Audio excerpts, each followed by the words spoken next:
What a wonderful introduction. Welcome to the Guitar Channel. I'm super happy to welcome you a new interview. I am with the one and only Gareth Pearson, who just did this incredible interview. Gareth, how are you doing today in Issoudun? I'm doing fine, thank you very much. And yourself? Yeah, I'm fine, I'm great. How was the concert for you yesterday? Tell us everything about it. It was an amazing experience. This is my second time here in Issoudun. Last time I was here was 2012, and yeah, last night was incredible. I had a couple of technical difficulties with the equipment. I still don't know what exactly went wrong, but I managed to get by, and the audience was so polite and kind and accepting. So they were with me the entire set. So that was great. Yeah, and I had a friend with me as well, Jean-Baptiste Hardy, who joined me on a couple of songs. So yeah, I had a wonderful experience. Yeah.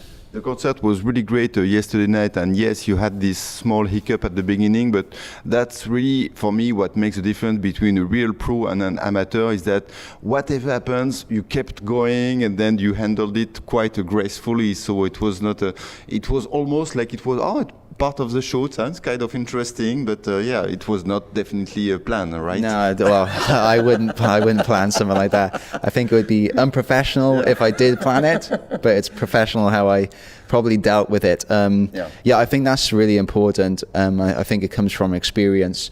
When you're playing live a lot and things go wrong, you kind of have to think on your 2 feet. So yeah, I managed to just get by, and just a little bit of banter here and there, and pick different songs. I had to drop a couple of songs because of my equipment had So but luckily, when you have enough material, you can get by. Yeah. Tell us everything about how you became the musician you are at the moment. What was your very first guitar? It was a Gordon Giltrap KRE guitar. That I had that. My dad got that for me when I was 14 for Christmas. But usually every Christmas my parents might get me a present that would never be used again after a couple of weeks. So my dad was thinking that if he got this guitar and I didn't show any interest, it was actually a guitar for himself. Ah, okay. But very smart. Yeah, no, the plan backfired. I ended. You stole a whole of his guitar, right? Yeah, I ended up playing more than he thought I would. But I was really inspired though, and I first heard obviously Tommy Emmanuel. He really lit a fire inside me of passion to pursue the guitar as an instrument of self-expression. And after hearing him and hearing about his influences of Merle Travis, Chet Atkins, and Jerry Reed, that's what really opened up this whole new world of music and imagination, and I can never thank him enough for. And every time I see him, I try not to get too emotional, because I'm looking at someone who completely changed my life and gave me something that made life a little worth living, you know. Do you remember the first piece of music you played from one of those masters, Chet Atkins, Tommy Emmanuel? Or yeah, it was Windy and Warm. That was like the first. Can you play an extract of it? Yeah.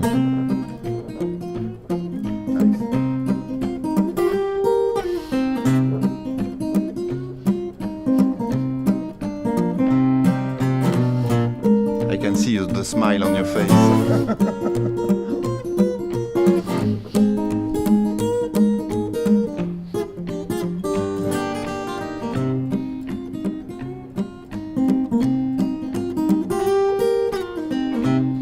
Sounds easy, right? Yeah, it's not. It's kind of straightforward, the technique of fingerstyle. I wouldn't really say it's to try and sound like there's more than one musician playing. But it took me a long time to get to even this simple level. It's about taking any kind of song and making it sound as melodic as possible. Yeah. What was your training to become the musician you are? Self-taught? Yeah. You got some masters, some teachers? I was self-taught. Yeah, I just watched a lot of footage of. I think Stefan Grossman had a great tutorial series that's out with players like Buster B. Jones. Marcel Daddy had some great courses as well on there. So I learned a lot of tunes and repertoire from that. I got some tablatures wherever I could find of Chet Atkins and Jerry Reed songs, and eventually then I wanted to learn some pieces that there was no tabs for. So I started trying to develop my ear, but eventually when you learn maybe 5 pieces, 10 pieces in this style, you start seeing the same kind of patterns that are occurring. So it wasn't that difficult to try and figure things out by ear. Eventually, you just have to push yourself to not rely on tablature. Yeah, that's pretty much how I learned. I obviously stalked a lot of guitar players in the beginning. I would go to as many workshops as possible. Like being on your own is great, but I think finding a teacher and being around musicians that have a lot of knowledge and that can give it to you on the spot, that has really helped me. And it's also fun as well to go to workshops, because you meet other guitar players as well, and you get to figure out what they know and what you know, and just share information. Yeah. And where are you based geographically? I'm from Wales originally, but now I'm based in Canada. Okay. Yeah. Where in Canada? New Brunswick. Oh, okay. So very far east. I am both French and Canadian. I lived 10 years in Montreal, so you have the double nationalities. So okay. It must be quite cold in New Brunswick. Yeah, you're doubling down there then, I see. Yeah, I actually never been there. I've my wife moved there while I was away, so I actually haven't seen where I'm living right now. So I hope it's nice. Yeah. Okay. Can you tell us about what's your compositional process when you write a tune? Does it start with a melody, a chord progression? How do you do it? It happens differently every time. Sometimes I compose tunes without a guitar in my hand. I might go on a bike ride, I might go on a walk, and I just think of melodies that I think are kind of cool, and then I immediately just start dictating the idea on my phone. Okay. And and if I listen back on my phone, there's some really bad ideas on there. But then every now and then there's like a golden nugget that I'm like, oh man, that'll make a good song. Mr. Spontaneous was the first song I played. Okay. What was the initial idea, for example, and can you walk us through between the initial idea and the finished product? Sure. I was traveling back from Naples to Rome, and I was listening to that Dolly Parton song, Jolene. With the fast guitar introduction.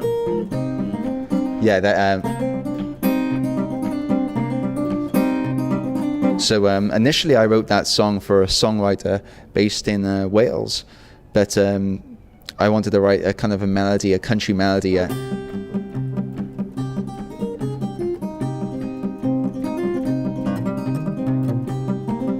I wrote that as a vocalist, and I was just going to go. Okay. So, but she didn't really understand the song when I presented it to her as a fingerstyle piece. So I thought to myself, well, in that case, I'm going to use it for my own benefit, really. I liked the melody, so I just wrote this riff with the to match the So I just figure out like what the song needs. And how it moves me at the time. I try not to overthink when I'm composing. I don't have that much knowledge in chord theory, so I just go on like the 3 chords and the truth philosophy, and possibly a 4th if I can find one. But I just try and find songs that I think people can sing along to and enjoy. I'm trying to get better at every song I write. I try and improve on what I'm learning and put whatever I'm feeling. So if there's a new feeling or experience, I try to apply that in it too. Okay. And how do you know that the song is finished, that it's done? It's ready to be recorded or played in front of an audience? When I'm bored. Okay.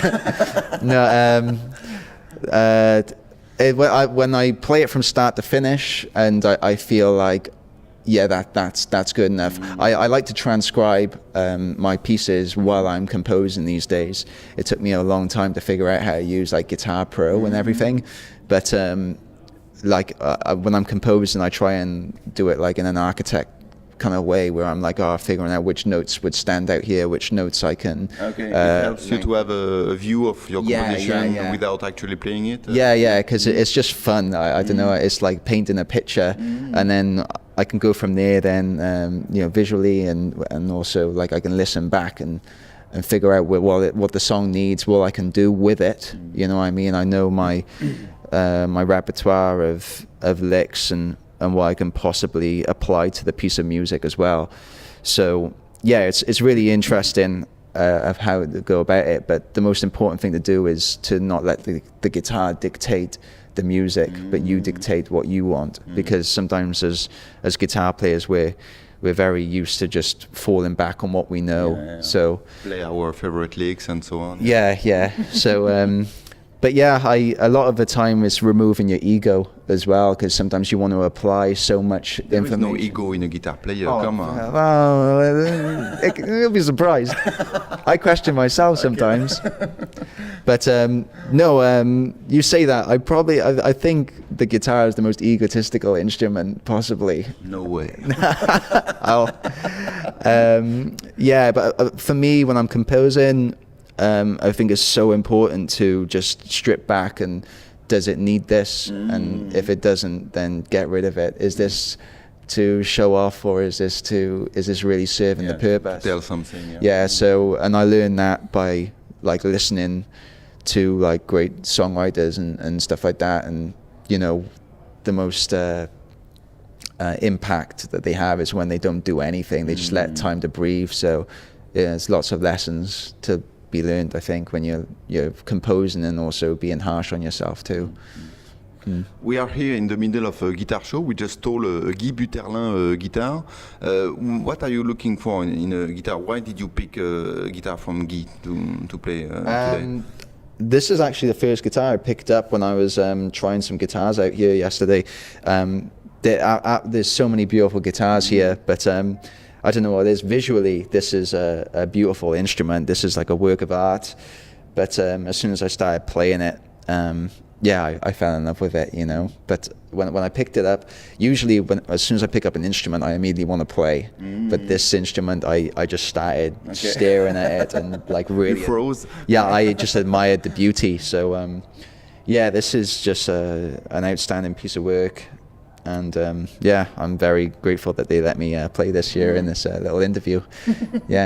What do you usually play? What was your guitar yesterday night? I played a Maton guitar. Oh, okay.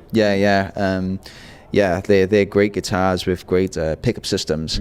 So whenever I plug in live, I don't usually have many problems. But that wasn't the guitar. That was my equipment I had, I believe. But with Maton guitars, you can plug them in and they immediately... they're good to work with, Okay. If people want to follow your career, or know where you play, what's your next album and so on, where can they find you? They can find me on my website at garethpearson.com. You can also go to my Facebook, Gareth Pearson, the band page. And also on Instagram, Gareth Welsh Tornado. Okay. So that's you can find me on there, and I try to write to as many people as possible who and correspond with my fans. I really do value all the support out there I get. So Excellent. Gareth, I was very happy to be able to meet you. In fact, Jean-Baptiste Hardy introduced me to you yesterday. Said, you should interview Gareth. He's very good. Said, okay, Jean-Baptiste, if you say so, for sure, I'm going to do it. So thank you very much, Jean-Baptiste, and thank you for being here, Gareth. Merci, thank you. Merci. Bye-bye. Bye.